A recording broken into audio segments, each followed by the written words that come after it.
Assalamualaikum warahmatullahi wabarakatuh. Alhamdulillah nahmaduhu wa nasta'inuhu wa nastaghfiruh wa na'udzu billahi min shururi anfusina wa min sayyiati a'malina. May yahdihillahu fala mudilla lah wa may yudlil fala hadiyalah. Ashhadu an la ilaha illallah wahdahu la syarika lah wa ashhadu anna Muhammadan 'abduhu wa rasuluh. Allahumma salli wa sallim ala Muhammad wa ala alihi wa sahbihi ajma'in. Ya ayyuhalladzina amanu taqullaha haqqa tuqatih wa la tamutunna illa wa antum muslimun. Ya ayyuhan nasu taqu rabbakumul ladzi khalaqakum min nafsin wahidah wa khalaqa minha zawjaha wa batha minhuma rijalan katsiran wa nisaa'a wattaqullaha alladzi tasaaluna bihi wal arham. Innallaha kana 'alaikum raqiba. Ya ayyuhalladzina amanu taqullaha wa qulu qawlan sadida yuslih lakum a'malakum wa yaghfir lakum dhunubakum wa may yuti'illaha wa rasulahu faqad faza fawzan 'azima.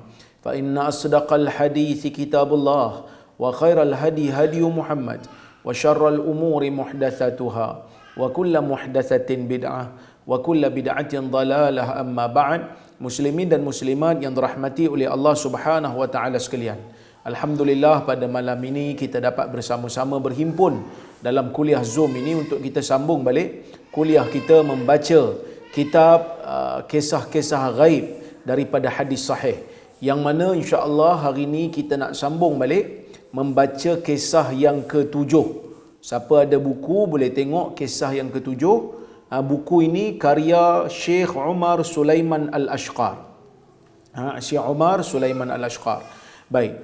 Kata Syekh Umar Sulaiman Al-Ashqar rahimahullahu taala, an Abi Sa'id Al-Khudri radhiyallahu anhu qala Rasulullah sallallahu alaihi wasallam yu'ta bil mauti ka hay'ati kabshin amlah fayunadi munadin ya ahlal jannah fayashra'ibuna wa yanzurun fayaqul hal ta'rifuna hadha fayaqulun na'am hadha al-maut wa kulluhum qad ra'ahu thumma yunadi ya ahlan nar fayashra'ibuna wa yanzurun fayaqul hal ta'rifuna hadha fayaquluna na'am hadha al-maut wa kulluhum qad ra'ahu fayuzbah thumma yaqul ya ahlal jannah khuludun fala maut wa ya ahlan nar khuludun fala maut thumma qara'a wa anzirhum yawmal hasrah idh qudiya al-amr wa hum fi ghaflah wa haula fi ghaflatin ahlud dunya wa hum la yu'minun. Surah Maryam ayat ke-39.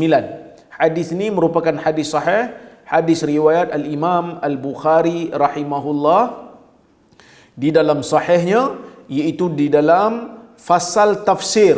Al-Imam Al-Bukhari meriwayatkan hadis ini dalam fasal tafsir ketika mentafsirkan surah Maryam, ketika mentafsirkan surah Maryam. Kita tengok apa makna hadis ini, dan kita akan cuba huraikan faedah yang boleh kita ambil daripada hadis ini insya-Allah. Maksud hadis ini daripada Abu Sa'id Al-Khudri radhiyallahu anhu. Abu Sa'id Al-Khudri merupakan seorang sahabat Nabi sallallahu alaihi wasallam berketurunan Ansar, orang Madinah, dan dia ni merupakan seorang sahabat yang banyak meriwayatkan hadis daripada Nabi sallallahu alaihi wasallam. Sa'ad bin Sinan nama dia. Kata dia Nabi sallallahu alaihi wasallam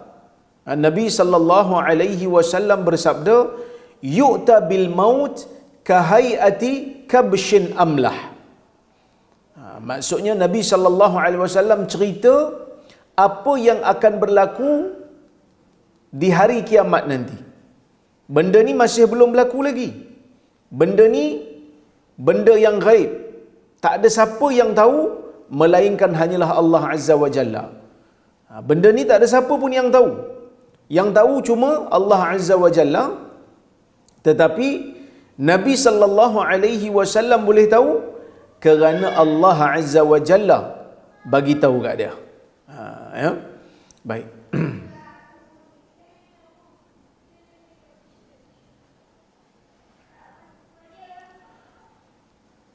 Allah Subhanahu wa taala mewahyukan kepada Nabi sallallahu alaihi wasallam.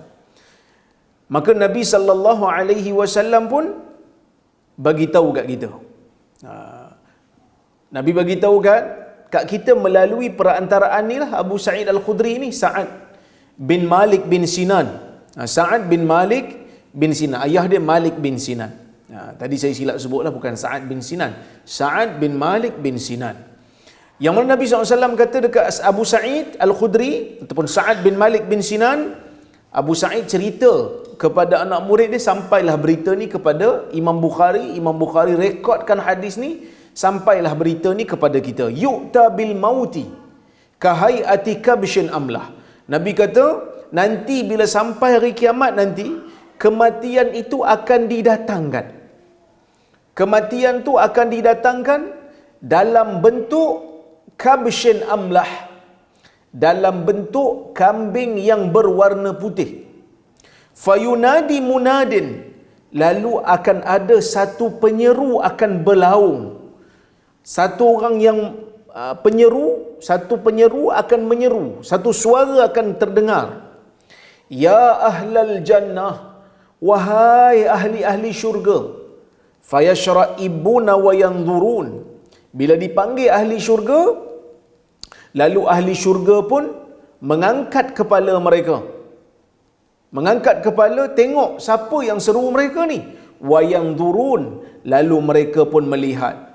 Fayaqul, lalu yang menyeru tu dia kata, hal ta'rifuna hadha, kamu tahu tak apa ini? Dia tanya, kamu tahu tak apa ni? Yang bentuk macam kibas ni, yang bentuk macam kambing ni, yang warna putih ni, kamu tahu tak apa dia? Tiba-tiba ahli syurga jawab. Fayaquluna na'am. Mereka kata, ya kami tahu. Hadzal maut. Yang bentuk kambing putih ni kematian. Kan? Kematian. Wa kulluhum qad ra'ahu. Semua daripada kalangan ahli syurga melihat kematian tu. Semuanya melihat. Semua pakat tengok lah. Tak ada seorang pun daripada kalangan ahli syurga tu yang terkecuali. Okey. Kemudian diseru pula. Yang menyeru tu dia kata summa yunadi, kemudian dia menyeru pula. Ya ahlan nar, wahai ahli-ahli neraka. Fayashra'ibuna wa yanzurun. Ahli neraka bila diseru, dia orang pun angkat kepala tengok. Dalam keadaan dia orang tu diseksa lagi, dalam keadaan dia orang tu masih dibakar lagi, dia orang pun angkat kepala. Angkat kepala, wa yanzurun, lalu mereka melihat juga. Mereka tengok juga, kan? Lalu ditanya oleh penyeru tu, hal ta'rifuna hadha, kamu tahu tak siapa ni? Fayaquluna na'am. Mereka kata, ahli neraka pun kata na'am, kami tahu. Hadzal maut, ini adalah kematian. Wa kulluhum qad ra'ahu, dan semua di kalangan mereka tu melihat kematian itu yang telah didatangkan dalam bentuk kibas tadi, kibas amlah. Kibas amlah ni ada yang kata putih sungguh. Kalau kita tengok dalam pengarang kitab ni, dia kata kabsyun amlah bayat khalis al-bayad, putih sungguh. Tapi ada di kalangan ulama hadis, dia kata tumpuk putih hitam. Maka berlaku perbincangan. Perbincangan di kalangan, perbezaan pandangan di kalangan ulama-ulama hadis ni, mana satu yang betul. Ada yang kata putih tumpuk hitam, tapi putih banyak lagi. Ada yang kata tak, hitam, hitam sungguh. Putih sungguh, bukan hitam. Putih sungguh. Di kalangan, tapi tak apalah. Tapi yang pentingnya bila sampai ke hari kiamat nanti ni, kematian tu akan dibawa. Akan dibawa berjumpa dengan setiap daripada manusia yang berada dalam syurga dan juga yang berada di dalam neraka. Pakat tanya belaka, kamu tahu tak siapa ni? Tahu? Mereka kata tahu. Tahu pula. Kan? Macam mana mereka boleh tahu? Wallahu a'lam, tak diceritakan di dalam di dalam hadis inilah, tapi mereka tahu. Yang pentingnya mereka tahu yang itu adalah kematian. Maksudnya Allah Subhanahu wa taala menjadikan kematian ni dalam bentuk yang boleh dilihat.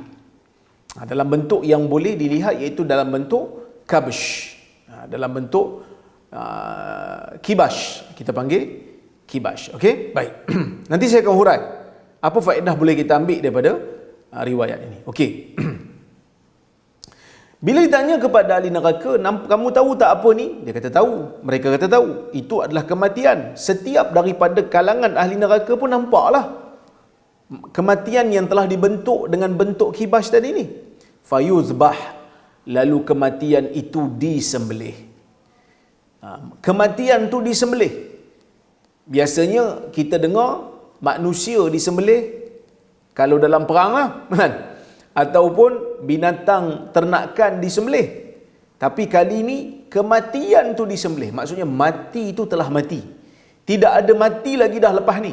Summa yaqul, kemudian yang menyeru tu kata, ya ahlal jannah khuludun fala maut.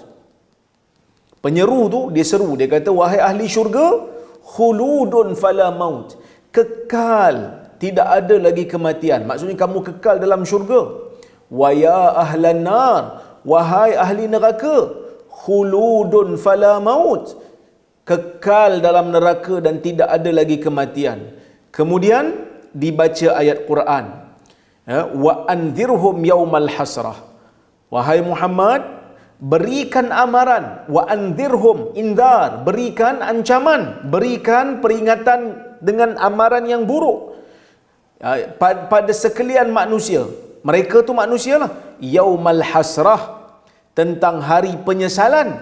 Idh qudiyal amr, ketika mana telah selesainya urusan.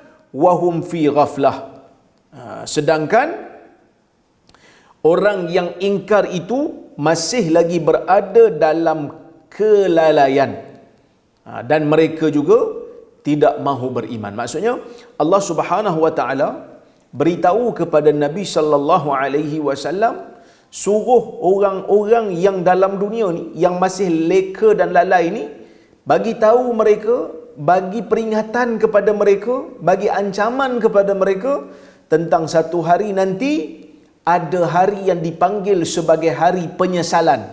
Ada hari yang dipanggil sebagai hari semua pakat menyesal belaka apabila telah diselesaikan urusan, apabila telah dihitung setiap daripada amalan, apabila telah dihisap setiap daripada manusia dan jin ni, ada yang masuk ke dalam syurga, ada yang masuk dalam neraka. Jadi yang masuk dalam neraka ni akan menyesal. Apabila telah diputuskan dia ni ahli neraka, maka pada ketika itulah mereka akan menyesal. Sedangkan dalam dunia ni mereka masih lagi berada dalam kelalaian dan mereka masih lagi tidak beriman, walaupun telah diseru kepada mereka untuk beriman. Okey.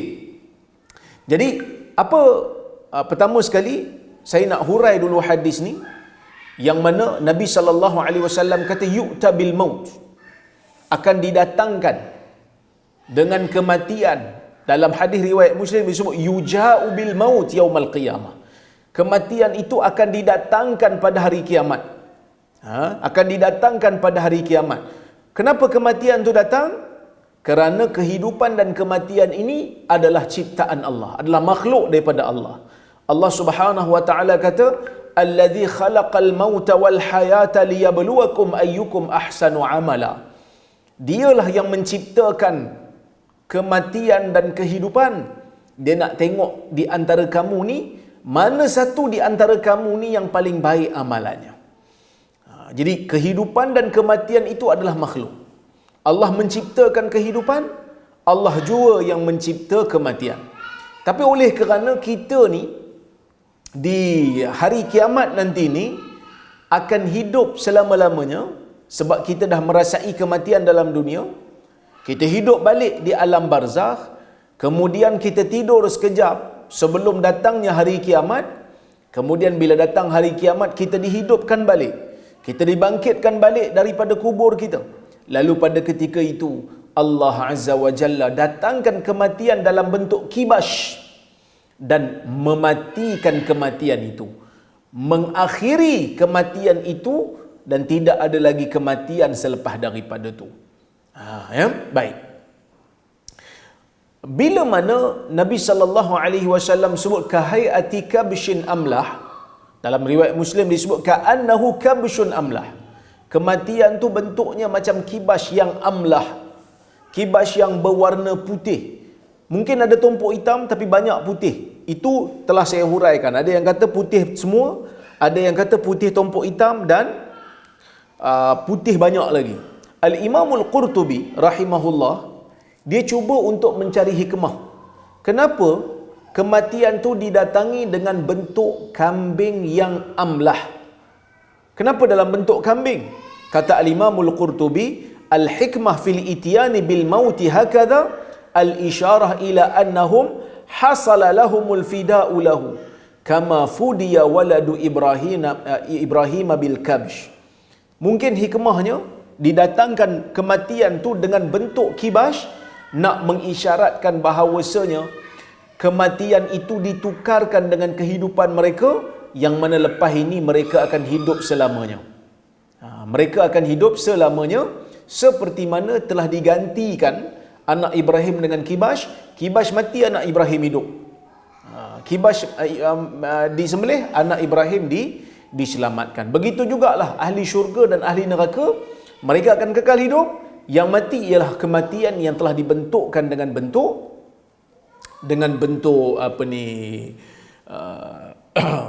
kibash tadi. Al-Imamul Qurtubi dia kata wa fil amlah, kenapa pula bertumpuk? Kan? Kenapa pula bertumpuk, ada putih ada hitam? Kata Al-Imamul Qurtubi, isyarah ila sifatai ahlil jannah wan nar. Kerana sifat ahli syurga dan ahli neraka tu sendiri. Kerana amlah tu, ini Qurtubi punya pandangan, dia kata amlah tu bukan putih semata, tetapi putih yang ada tumpuk hitam. Kerana amlah itu ada putih dan ada hitam. Putih tu seolah-olah gambaran ahli syurga, hitam tu gambaran ahli neraka.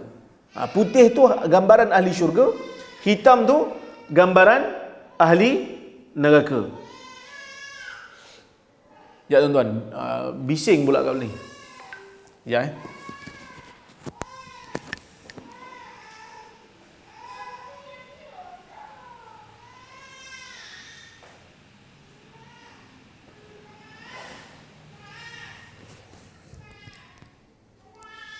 Okey. Sorry ya, ada gangguan sikit. Ini mengikut pandangan Qurtubi lah. Al-Qurtubi, Al-Khattabi mengatakan amlah tu berbelang, bertumpuk, putih dan hitam. Begitu juga ya, pengarang kitab Al-Umdah mengatakan amlah tu tumpuk putih dan hitam, tapi putih banyak lagi. Tetapi di sana ada pandangan Ibnul A'rabi yang mengatakan amlah ni putih betul, putih yang tak ada tumpuk hitam. Hikmahnya ya, kerana di sana dia kata ada riwayat yang menunjukkan bahawasanya kematian kan, malaikat maut pernah mendatangi Adam dalam bentuk kibas yang berwarna putih. Itu pandangan dia lah. Tapi saya pun tak sempat nak semak riwayat tu betul ke tidak, sahih ke tidak. Tetapi begitulah. Okey, tak apa. Kemudian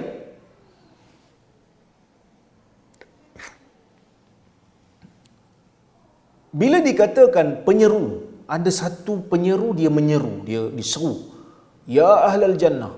Siapa yang seru ni? zahirnya macam malaikat lah seru. Tapi apa nama malaikat tu? Ibnu Hajar kata, dia tidak menjumpai mana-mana riwayat yang menetapkan nama malaikat yang menyeru tu. Ya. Baik.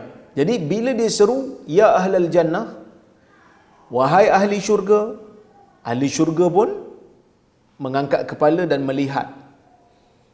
Wahai ahli neraka pun angkat kepala dan lihat. Dan masing-masing tahu. Bila tanya, kamu tahu tak apa dia? Apa benda ni? Kibas ni apa dia? Mereka kata tahu. Lalu disembelih. Maka sembelihan tu berlaku selepas daripada mereka melihat.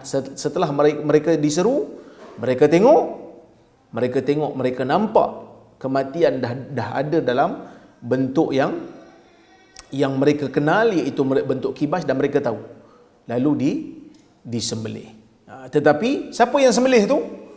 Kata Ibn Hajar, tak tahu siapa yang sembelih kerana tak disebut. Yang penting disembelih. Tetapi Al-Imam Al-Qurtubi ada menukilkan daripada sebahagian ahli-ahli sufi yang mengatakan yang menyembelih itu ialah Nabi Yahya bin Zakaria di hadapan Nabi sallallahu alaihi wasallam. Tetapi riwayat ini ataupun pandangan ini tidak disandarkan pada mana-mana riwayat. Tidak ada disandarkan kepada mana-mana dalil yang sahih. Ada yang kata yang menyembelih itu ialah Jibril. Begitu juga nak kata Jibril pun tidak ada dalil yang sahih yang menyatakan Jibril yang menyembelihnya. Kemudian bila diseru dah disembelih dah kan, dah disembelih dah kematian itu yang berbentuk kibas itu, dikatakan ya ahlal jannah khulud, wahai ahli syurga khulud ni maksudnya kekal, fala maut, tak ada lagi kematian. Ahli neraka, kekallah kamu, tak ada lagi kematian. Okey, di sini ada beberapa perkara yang saya nak huraikan pada tuan-tuan dan puan-puan berahmati Allah Subhanahu wa taala. Okey, bila kita berbicara tentang syurga dan neraka, kita perlu tahu di sana ulama Islam, saya sebut ulama Islam ni bukan ulama ahli sunnah wal jamaah kerana kita nak pergi dengan dimensi yang lebih luas. Kerana ulama Islam merangkumi ulama-ulama ahli bid'ah sekali. Ulama Khawarij, ulama Mu'tazilah, ulama Syiah. Tapi bila kita kata ulama yang benar, ulama yang rabbani, maka ulama ahli sunnah sajalah. Tapi ulama Islam ataupun kita kata mazhab akidah dalam Islam ini, mereka berbeza pendapat tentang adakah syurga dan neraka itu telah dicipta ataupun tidak. Adakah dicipta ataupun tidak? Okey. Ahli sunnah wal jamaah mengatakan bahawasanya mereka sepakat, ahli sunnah wal jamaah kita lah, ulama ahli sunnah wal jamaah, ulama-ulama kita ni, mereka sepakat mengatakan syurga dan neraka telah pun dicipta dan telah pun ada sekarang ini. Ahli sunnah wal jamaah mengatakan sepakat syurga dan neraka memang ada, telah pun dicipta. Ya, telah pun dicipta, telah pun ada. Cuma kat mana kita pun tak tahulah. Dan pendapat ini adalah pendapat ahli sunnah. Kita tak boleh nak keluar daripada pendapat ni lah. Sepakat ahli sunnah kata syurga dan neraka tu memang ada dan memang telah pun dicipta. Okey. Tetapi ada satu pandangan dalam mazhab Mu'tazilah dan Qadariyah. Mu'tazilah dan Qadariyah, mereka tidak bersetuju dengan pandangan ni. Mereka tak setuju dengan kata syurga dan neraka telah ada. Mereka kata syurga dan neraka ni tak ada lagi. Sebab apa mereka kata tak ada lagi? Mereka kata memanglah tak ada.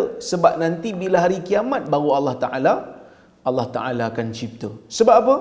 Sebab mereka menggunakan beberapa alasan. Masing-masing ada dalil.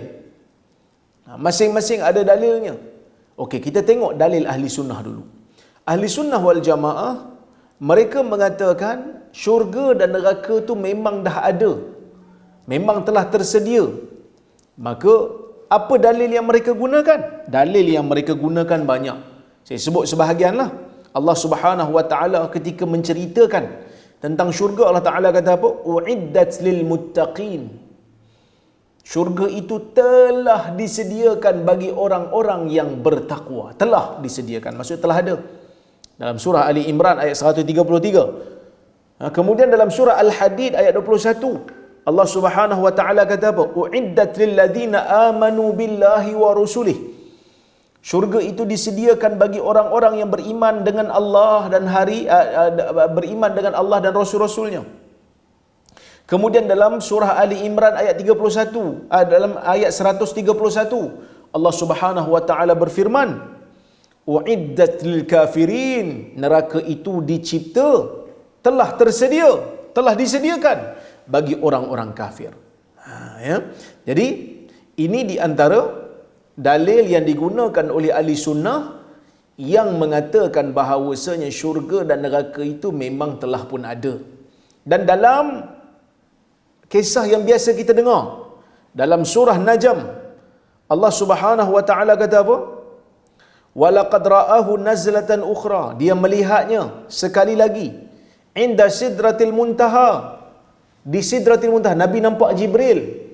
Nabi nampak Jibril dengan bentuknya yang sempurna sekali lagi dekat sidratul muntaha. Indaha jannatul ma'wa.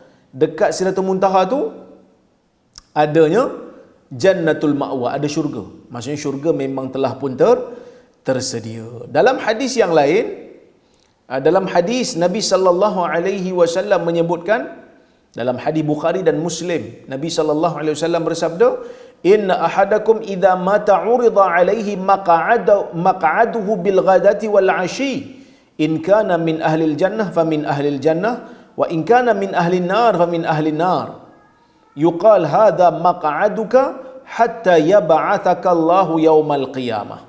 Yang bermaksud sesungguhnya salah seorang daripada kamu ataupun setiap seorang daripada kamu apabila mati saja akan dibentangkan, akan diperlihatkan tempatnya di dalam kubur, nanti akan diperlihatkan tempatnya pada waktu siang dan pada waktu pagi dan pada waktu petang. Kalau dia pada kalangan ahli syurga, akan diperlihatkan kepada dia tempat duduknya dalam syurga, dia dalam kubur. Dan kalau dia daripada kalangan ahli neraka, akan diperlihatkan dalam kubur dia tu tempat di dalam neraka. Maksud tempat bila diperlihatkan tu, tempat tu dah ada lah kan. Kemudian dikatakan kepada ahli syurga dan neraka tu yang ada dalam kubur tu, sementara nak tunggu hari kiamat, hadza maq'aduka, inilah tempat duduk kamu, hatta yab'atsakallahu yaumal qiyamah, sehingga Allah Subhanahu wa taala bangkitkan kamu semula di hari kiamat nanti. Hadis daripada Bara' bin Azib. Dalam hadis riwayat Bara' bin Azib disebutkan di situ, yunadi munadim minas sama, akan ada satu malaikat menyeru daripada langit, an sadaqa abdi, hamba-ku ni bercakap benar, fafrushuhu minal jannah, bentangkan dia hamparan daripada syurga, waftahu lahu baban ilal jannah, buka pintu untuk dia, pintu ke syurga untuk dia. Jadi fayatihi min rauhiha wa tibiha. Jadi dalam kubur itu akan ada bau daripada syurga. Wangian daripada syurga akan datang. Okey. Ini di antara dalil-dalil yang disebutkan di dalam Quran dan juga di dalam sunnah yang menunjukkan bahawasanya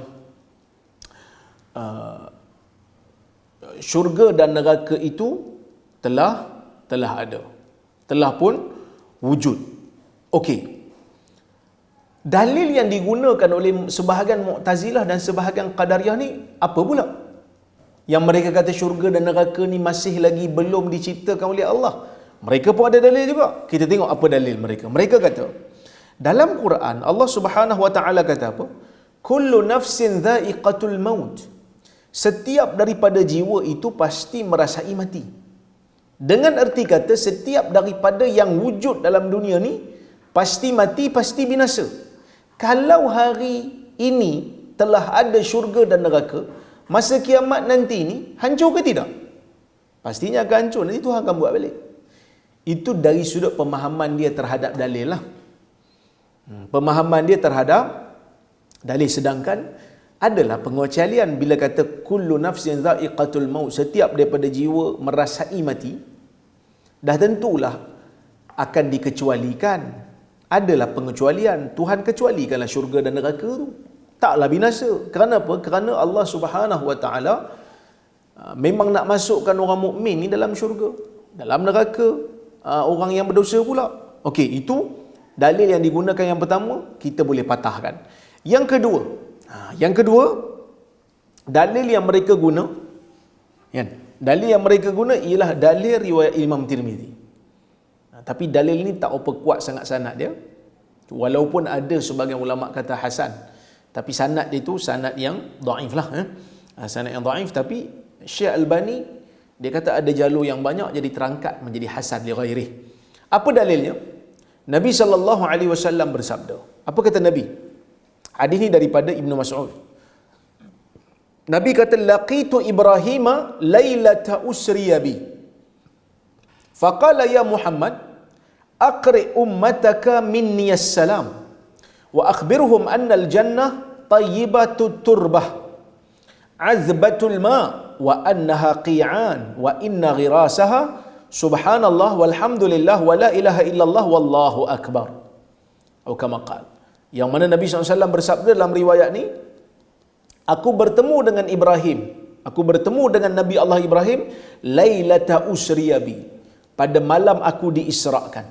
Itu pada malam Isra' dan Mi'raj. Lalu Nabi Ibrahim pun panggil Nabi Muhammad, ya Muhammad, wahai Muhammad, aqri ummataka minni assalam, bacakan kepada umatmu, bacakan kepada umatmu lafaz salam daripada aku, maksud kira salam pada umat kamu. Wa akhbirhum, beritahu mereka sesungguhnya syurga itu tayyibatut turbah, kan? Bagi tahu pada mereka bahawasanya syurga itu tanahnya baik. Tanahnya baik, tanahnya bagus. Tanahnya sangat-sangat baik, ya. Azbatul ma, airnya juga bagus. Tetapi wa annaha qi'an, tetapi dia tidak berpokok lagi. Wa inna ghirasaha subhanallah, tetapi yang boleh menumbuhkan pokoknya itu ialah lafaz subhanallah, walhamdulillah, wala ilaha illallah, wallahu akbar. 4 zikir ni boleh menumbuhkan pokok dalam syurga. Dalam riwayat yang lain, hadis riwayat Tirmizi, hadis ni Tirmizi kata hasan sahih. Imam Tirmizi kata daripada Jabir bin Abdullah, daripada Nabi sallallahu alaihi wasallam, Nabi kata man qala subhanallah wa bihamdih ghurisat lahu nakhlatun minal jannah. Sesiapa yang menyebutkan subhanallah wa bihamdih akan ditanam untuknya satu pokok tamar dalam syurga. Ini menunjukkan syurga masih belum ada, sebab pokok pun tak ada lagi. Pokok pun tak ada lagi. Dalam Quran Allah Subhanahu wa taala kata apa? Allah bercerita tentang isteri Firaun. Rabbi bni li indaka baitan fil jannah. Wahai Tuhan, binakan untuk aku di sisimu rumah dalam syurga. Jadi dia kata, kalau baru nak tanam pokok dengan amalan kita, baru nak bina rumah masuk syurga, masih belum ada lah. Jawapan dia, ahli sunnah jawab, dia kata apa? Kalau nak kata kalau daripada dalil ni hampa nak kata syurga tu tak ada, tak wujud, melainkan lepas daripada ditiup sangkakala untuk manusia bangun daripada kubur baru nak ada balik syurga, pandangan ni kita tak terima. Ni pandangan yang batil, kerana menolak riwayat-riwayat dan ayat-ayat Quran yang clear bagi tahu memang syurga ni telah pun ada. Bahkan kalau kita tengok dalam hadis, Nabi SAW sebut orang yang syahid ni, orang yang mati syahid ni, mereka ni, roh mereka akan diletakkan di dalam burung berwarna hijau, kan? Burung yang berwarna hijau, dan diletakkan di dalam syurga, mereka berterbangan dalam syurga. Menunjukkan syurga tu ada lah, kan? Syurga tu ada. Tapi kalau mereka maksudkan dengan dalil yang kita baca tadi, yang kata syurga tu penumbuh pokoknya adalah zikir daripada kita, dengan erti kata Allah Ta'ala telah cipta, tetapi Allah boleh melakukan apa saja untuk menambah kenikmatan orang yang berada dalam syurga, yang tu kita tak bantah.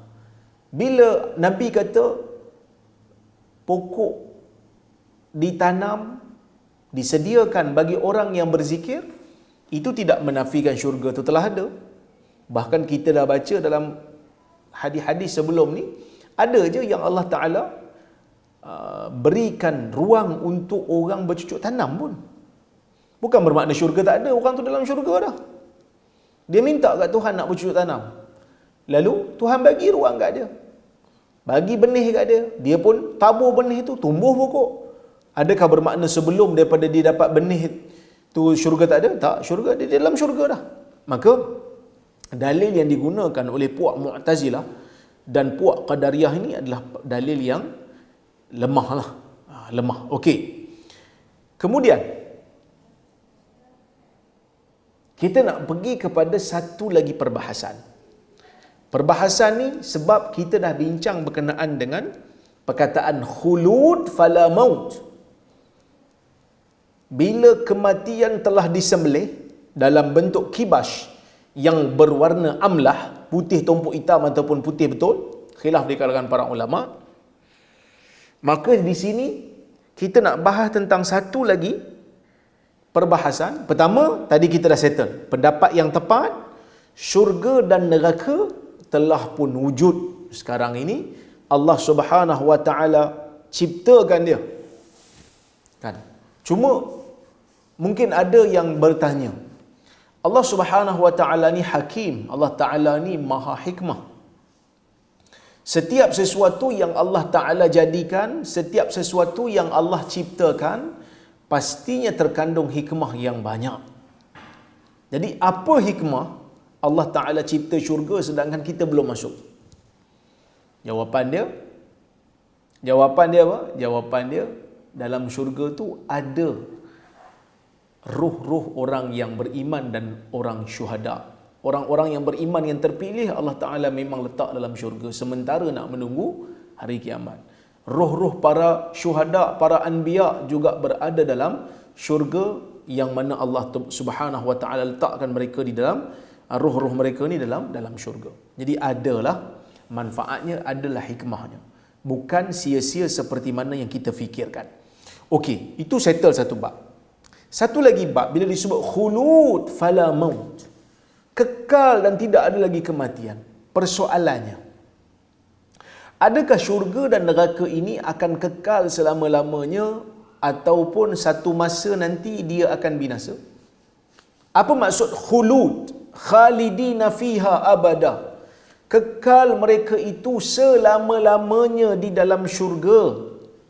Kekal mereka itu selama-lamanya di dalam neraka. Adakah kekal dengan makna lama yang akan berakhir, ataupun kekal itu bermakna tidak ada pengakhirannya? Okey, di sini kita nak bahas pertama pendapat yang kita selalu dengar.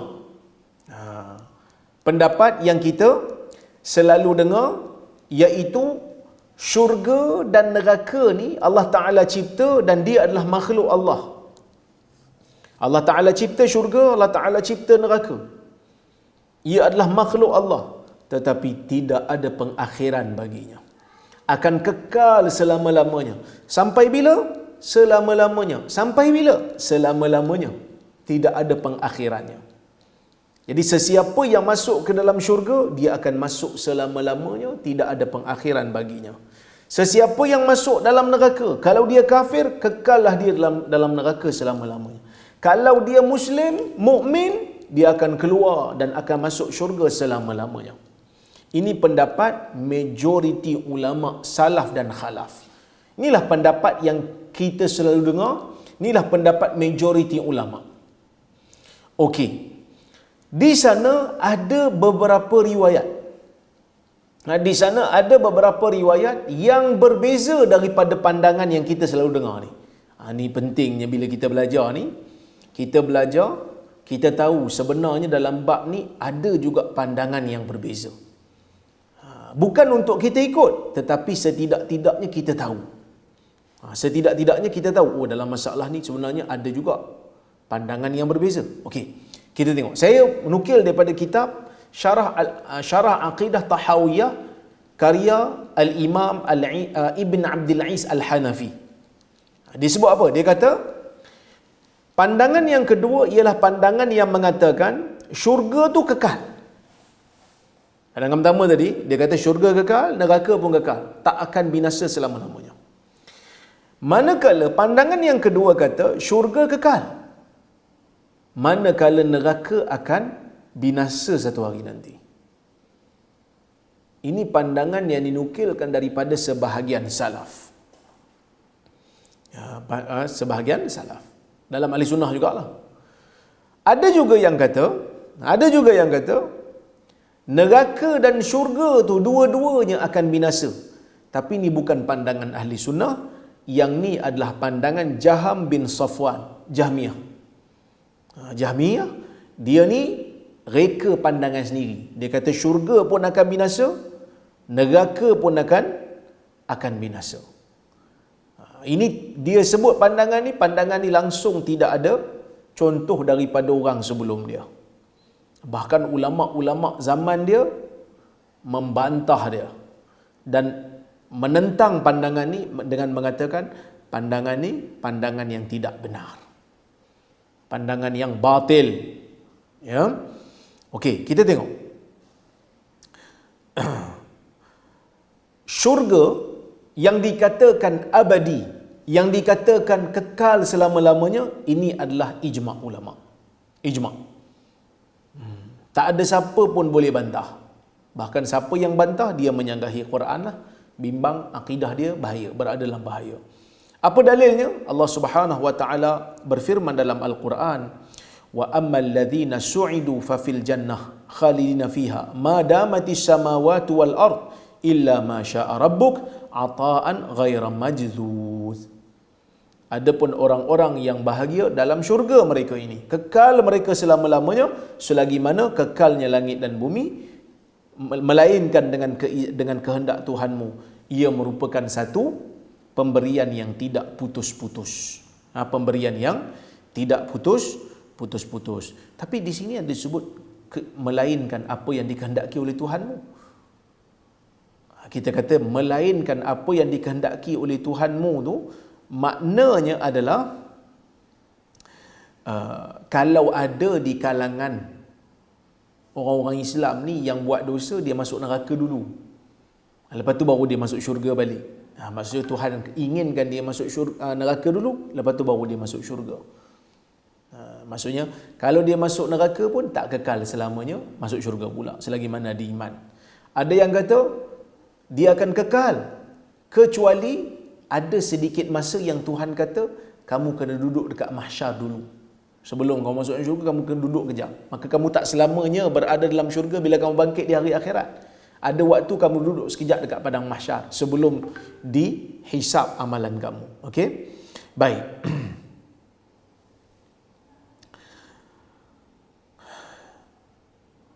Jadi pandangan yang kata syurga itu kekal, ini ijma' ulama. Tetapi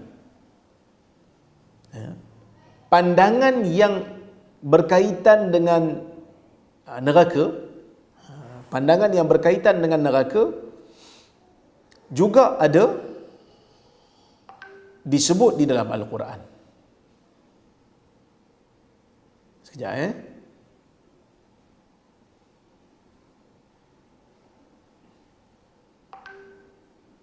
Okey. Adakah neraka ini juga abadi? Adakah neraka ini juga berkekalan ataupun tidak?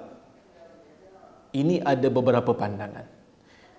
Ibn Abil Aziz Al-Hanafi menukilkan di sana, dia kata ada 8 pandangan.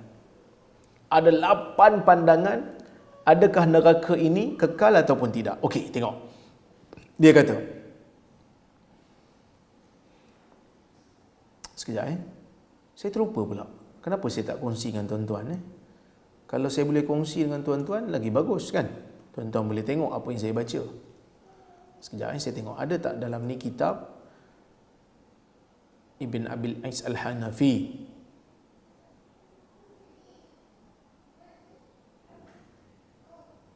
Syarah Al-Aqidah.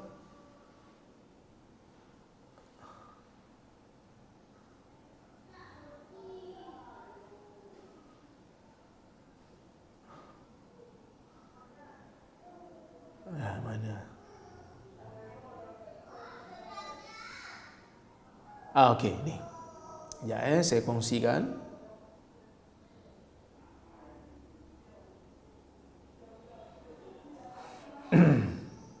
Saya buka daripada kitab Syarah Al-Aqidah At-Tahawiyah karya Ibn Abil Ais Al-Hanafi.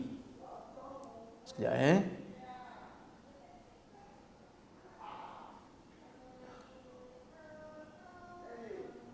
ni. Ulama kurun yang kurun yang ke-8 792 meninggal. Okey, tengok apa dia kata. Wa amma abadiyatun nar, adapun keabadian neraka wa dawamuha, dan berkekalannya neraka, falinnas fi dzalika samaniyatu aqwal. Bagi manusia dalam masalah ni ada 8 pandangan. Maksudnya neraka ni kekal ke? Neraka ni abadi ke? Ada 8 pandangan. Dia sebut, dia kata ahaduha, pandangan yang pertama, anna man dakhalaha la yakhruju minha abadal abad. Wa hadha qaulul khawarij wal mu'tazilah. Pandangan pertama kata, siapa saja yang masuk neraka tak keluar dah selama-lamanya. Siapa saja yang masuk aja dalam neraka, tak kiralah dia mengaku dia Muslim ke, dia tak Muslim ke, tapi once dia masuk, dia tak keluar dah. Ni pandangan siapa? Pandangan Khawarij, pandangan Mu'tazilah. Sebab apa? Sebab mereka kata buat dosa besar kafir. Jadi dia tidak ada melainkan sama ada kamu mukmin masuk syurga ataupun kafir masuk neraka. Dia tak ada satu yang dipanggil sebagai fasik, orang berdosa, tapi still beriman, dia tak ada yang tu. Dia tak ada bab tu. Dia cuma ada apa? Sama ada kamu beriman ataupun kamu kafir. Kalau kamu beriman, kamu masuk syurga. Kalau kamu kafir, kamu masuk neraka. Itu saja. Ya? Itu dia punya sifir. Ini pandangan ahli bid'ah lah, Mu'tazilah dan juga Khawarij. Pandangan ini tak tepat lah. Kerana di sana ada begitu banyak dalil-dalil daripada hadis yang menunjukkan orang-orang yang beriman akan masuk juga ke dalam neraka kalau mereka banyak dosa. Tapi akan keluar. Dia tak masuk selama-lamanya. Pandangan yang kedua, anna ahlaha yu'adzabuna fiha thumma tanqalibu tabi'atuhum wa tabqa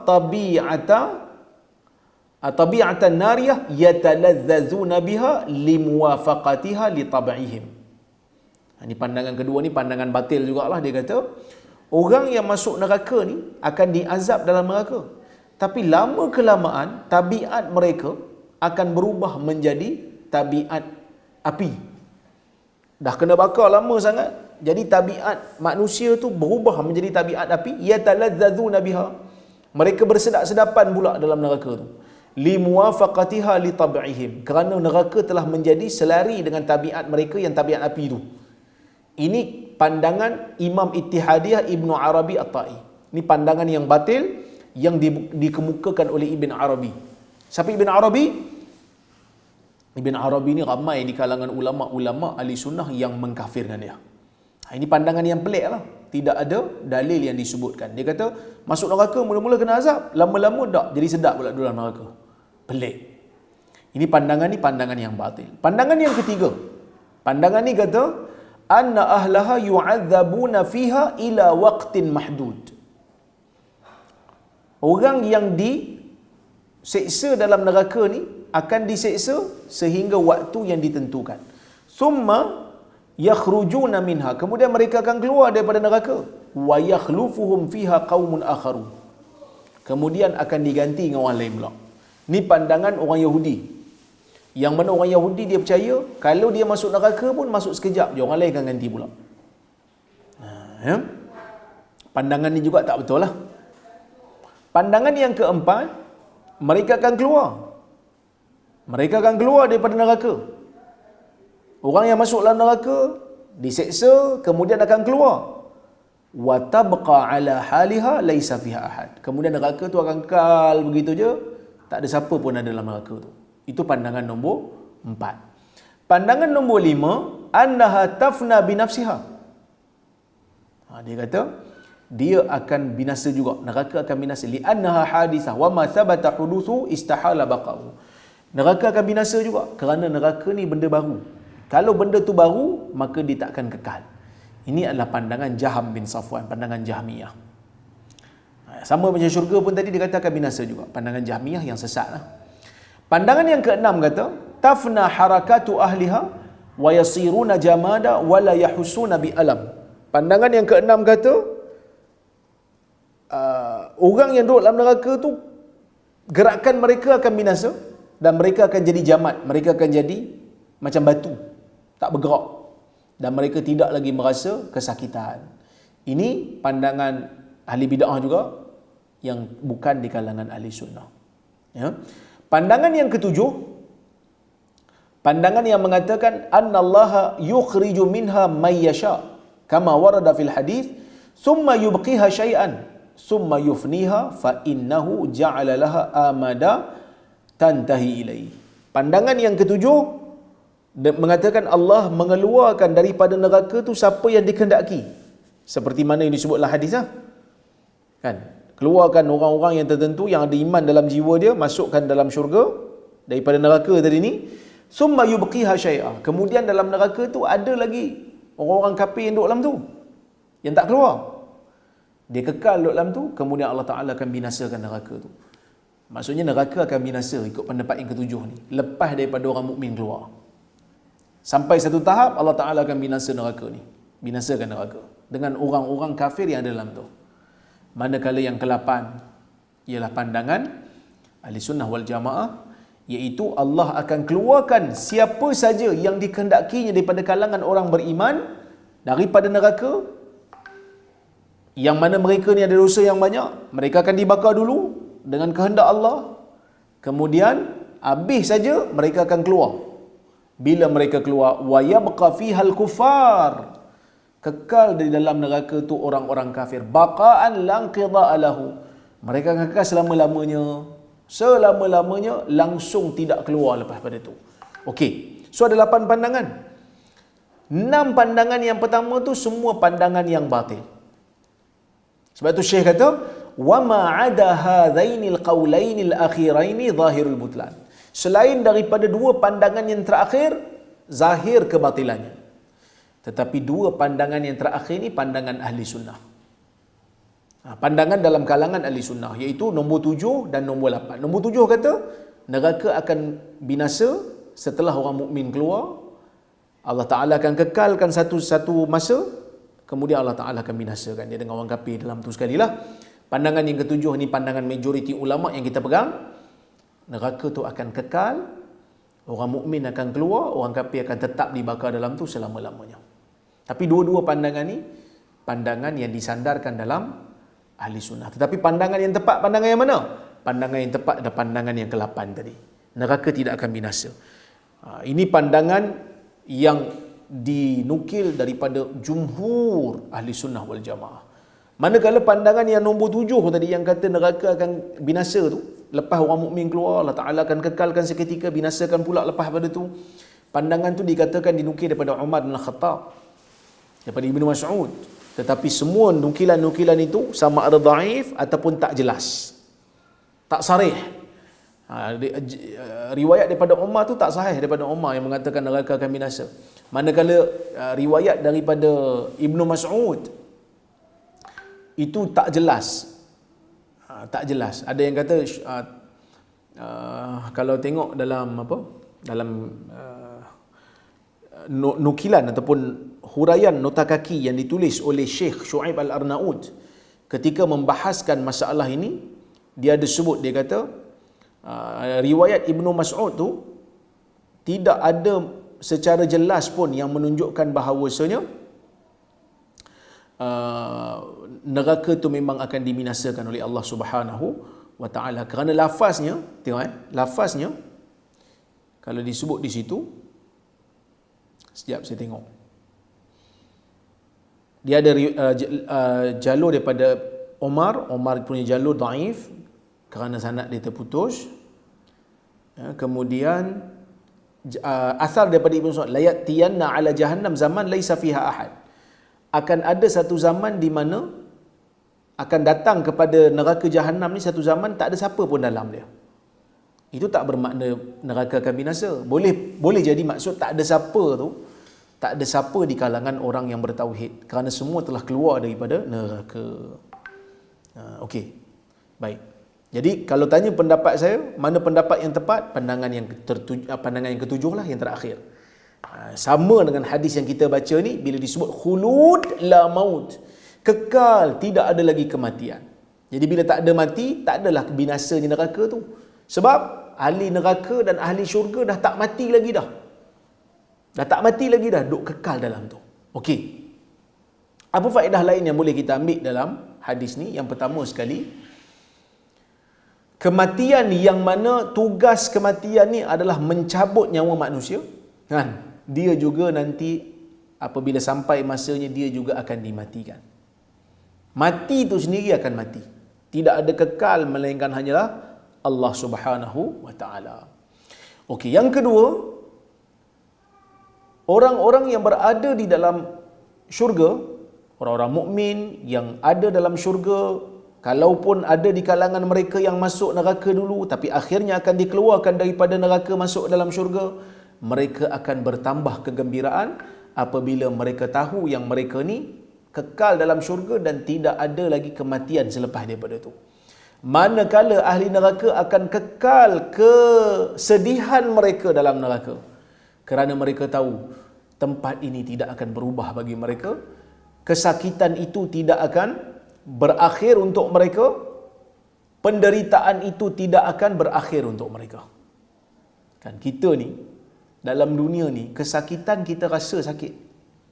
Sakit kita rasa, ya. Cuma sakit yang kita rasa ni, kan? Sakit yang kita rasa ni ada tempoh tamat dia.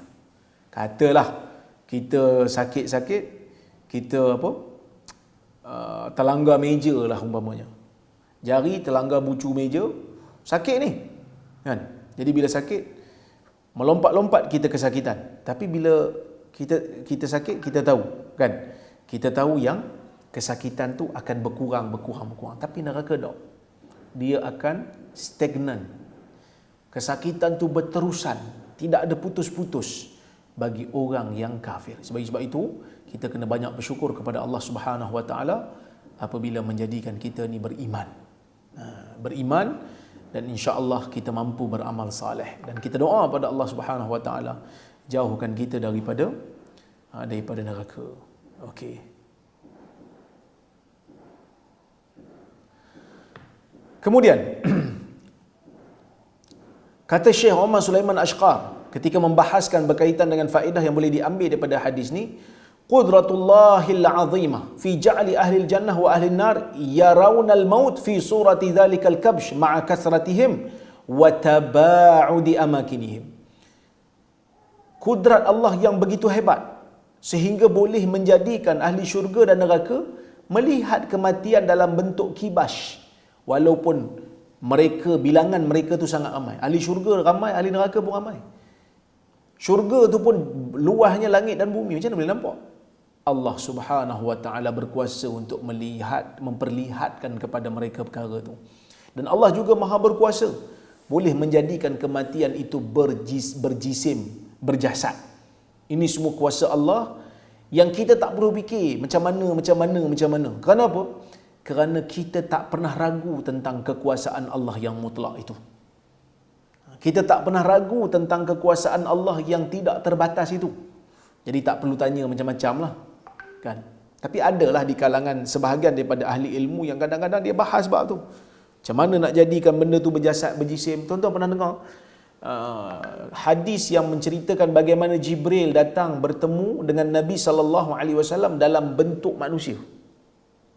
Sebahagian ulama ahli falsafah dia bahas, Jibril kan besar, dia kata ada 600 sayap. Jibril ni kalau dia duduk penuh langit dan bumi ni, ufuk punya besarnya Jibril. Jadi kalau Jibril tu datang jumpa Nabi dalam bentuk manusia, macam mana Jibril tu boleh duduk dalam jasad manusia? Ada yang kata roh Jibril keluar, tinggalkan jasad asal dia, masuk dalam badan manusia. Ada yang kata tak, Jibril ni dia mengecut macam span. Jasad dia mengecut, masuk dalam jasad manusia. Dia orang bahas ni, sampai saya pun terfikir juga, sampai tahun ni dia perbahan tu. Bukan ada jawapan konklusif pun. Tak ada jawapan yang boleh kita kata inilah jawapan paling betul sekali. Tak ada, sebab benda tu benda gaib yang kita pun tak tahu. Yang kita pun tak boleh nak fikir dan tak boleh nak bayang. Contohlah macam Nabi SAW pergi Isra' dan Mi'raj. Nabi pergi Mi'raj. Kan? Kita tak pernah tanya pun, Nabi pergi Mi'raj ni Nabi pakai helmet tak? Pakai tak baju macam Muzaffar, Syekh Muzaffar yang jadi angkasawan kita? Kita tak tanya benda tu kerana itu kuasa Allah Azza wa Jalla. Tak perlu tanyalah Nabi pakai helmet ke tak. Tak diceritakan dalam hadis.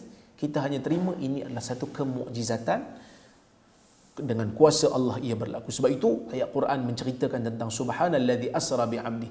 Maha suci Tuhan yang memperjalankan hamba-Nya. Allah berkuasa. Allah menentukan segala-galanya. Baik. Yang keempat, ya'rifu ahlul jannah wa ahlun nar al-maut 'indama yu'radu 'alaihim. Wa dhalika annahum ra'awhu 'ala hadhihi surah 'indama ja'ahum yaqbidu arwahahum. Dikatakan kenapa ahli syurga boleh tahu itu kematian? Kerana dikatakan kematian tu datang waktu nak ambil nyawa mereka, mereka kenal. Mereka kenal. Jadi sebab tu mereka tahu. Dan yang kelima, yang terakhir, hadzal hadis wa amsaluhu mimma yuraqiqun nufus. Hadis yang seperti ini dan hadis ini dan hadis-hadis yang sepertinya boleh menyebabkan jiwa kita lembut. Wayulinul qulub ataupun wayulayyinul qulub, melembutkan jiwa, melembutkan jantung, melembutkan rohani kita. Fa'alal ulama wal wu'at ay ya'izu bimislih. Kalau boleh, dia kata, ambillah hadis-hadis yang seperti ini untuk nasihatkan orang. La'allal ghafilina yufiqun. Mudah-mudahan orang-orang yang berada dalam kelekaan itu boleh bangun semula, boleh sedar balik diri mereka. Jadi ini di antara faedah yang boleh kita ambil daripada riwayat ini, insya-Allah. Jadi saya kira cukup sekadar tu. Saya tengok ada soalan ke tidak, insya-Allah. Oh, banyak soalan ni.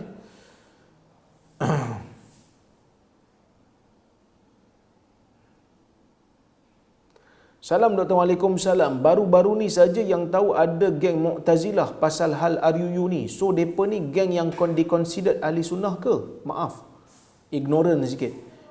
Pertama sekali, Mu'tazilah ni ialah pengikut Wasil bin Ata di zaman Hasan Basri. Dia adalah golongan ahli bid'ah yang terkeluar daripada ahli sunnah. Yang mana Mu'tazilah ni, mereka percaya tentang manzilatun baina manzilatain. Mereka percaya bahawasanya orang fasik ni berada di tengah-tengah, manzilatun baina manzilatain. Nak kata beriman pun tidak, nak kata kafir pun tidak. Itu orang yang berdosa besar ni, dia berada di tengah-tengah. Dia berada di tengah-tengah. Nak kata dia beriman pun tidak sebab dia melakukan dosa besar. Nak kata dia kafir pun tidak sebab dia mengaku dia Muslim. Jadi duk tengah-tengah. Jadi ini di antara doktrin yang dipercayai oleh golongan Mu'tazilah. Dan golongan Mu'tazilah juga mereka percaya tentang isu keadilan.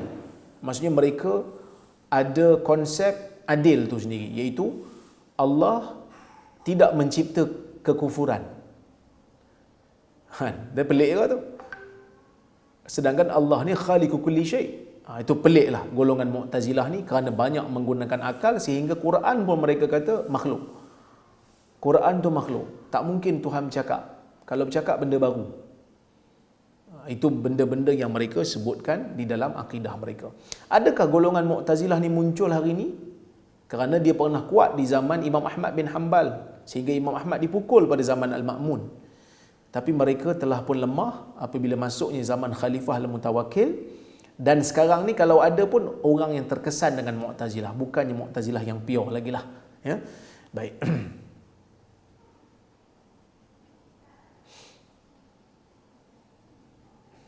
Okey.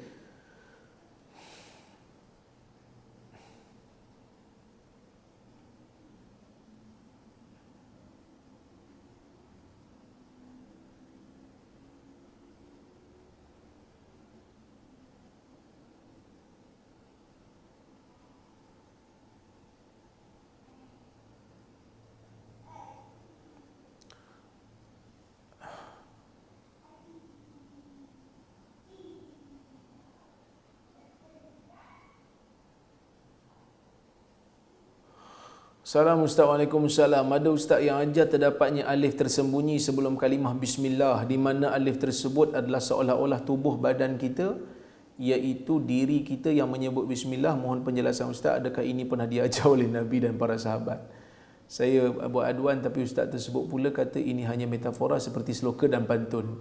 Memang ada alif sebenarnya pada bismillah tu, kerana dia asalnya perkataan bi dan ismullah, dengan nama Allah. Ismu tu ada alif lah, tapi alif tu dipanggil alif alif wasal, alif yang tidak berbaris. Jadi bila sebut bismillah, boleh tulis dengan dua cara, sama ada ba alif sim mim ataupun ba sim mim dan kita buang alif tu. Itu semua hanya kaedah menulis. Tak adalah diri kita yang terhilang lah apalah. Itu kaedah menulis sahaja. Ya, baik, wallahu a'lam.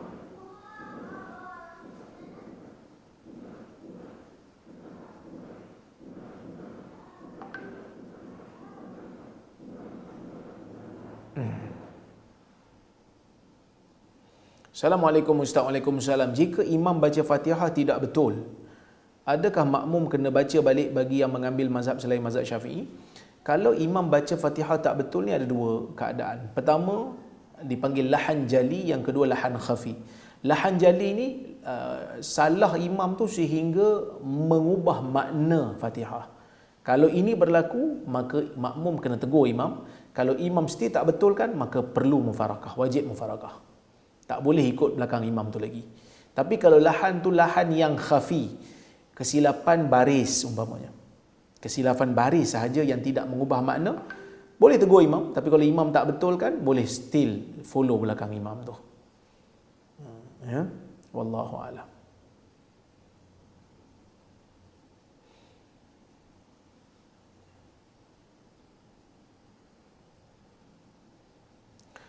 Assalamualaikum Ustaz. Setahu Ustaz, adakah terdapat peraturan atau undang-undang di Perak yang tidak benarkan jemaah melihat telefon walaupun telah mute semasa Ustaz beri kuliah?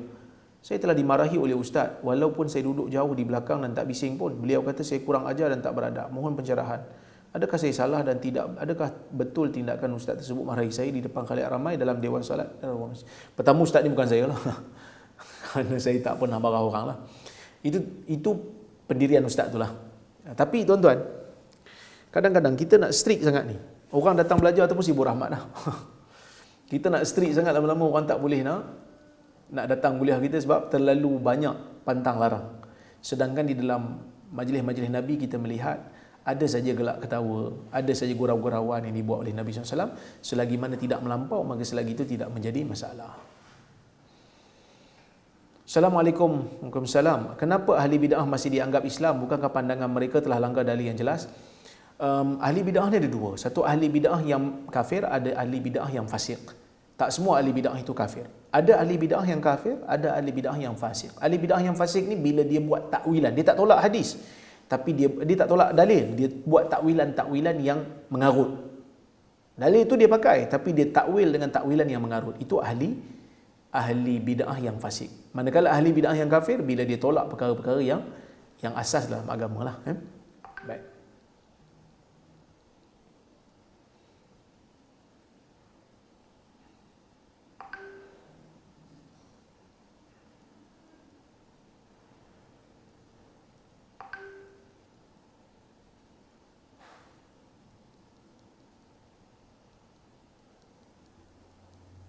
Ustaz tu kata alif tu sebelum huruf ba, bukannya selepas ba.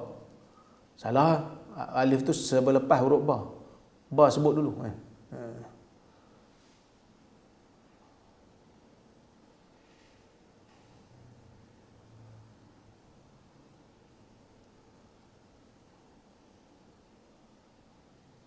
Okey, itu saja yang saya boleh jawab. InsyaAllah kita jumpa lagi di masa akan datang. Saya mohon maaf terkasar bahasa, tersilap kata. Terima kasih kepada tim Tafaqquh Fiddin, Kak Alia dan juga semua tim beliau yang tak jemu-jemu mengajukan kuliah kita.